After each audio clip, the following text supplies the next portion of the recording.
where, sir? Bulacan? Bulacan na, nakalagay dyan.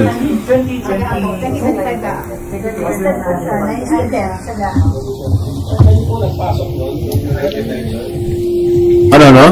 Anybody pwede mag-choose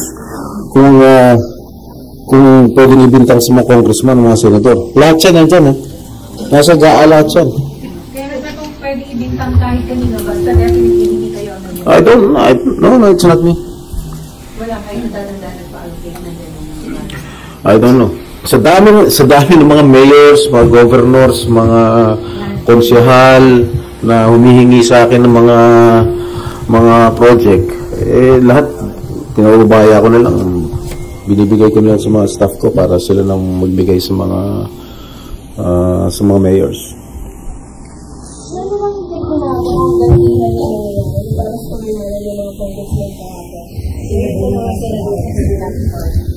Well, your guess is as good as mine. Baka nagagantihan na lang. Sir, do you think okay pang magpatuloy yung mga hearings sa Congress, saka dito, o dapat sa independent na lang para walang ganyan? I do not know what, as far as I'm concerned, the investigations that we are doing here in the Senate is in aid of legislation. Pero magpa-participate pa kayo, sir, na yung pinalitan na din yung Louis Vuitton? Yes, of course.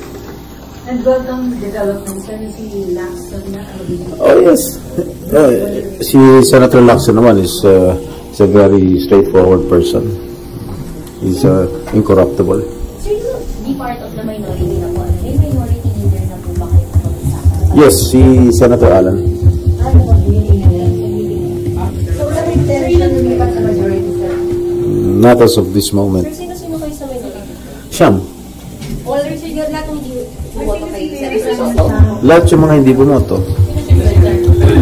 Ako, Senator Bongo, De La Rosa, Padilla, Marcos, Escudero, Villanueva, Marcoleta, and Alan Peter.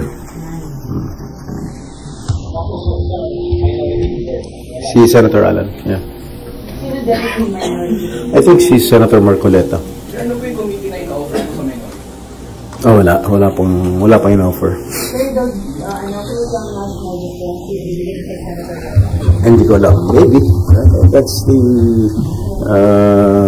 yan ang prerogative na majority. Wala kami hindi na. Wala ko. Siyempre, I've been with the minority since I entered the Senate in 2000.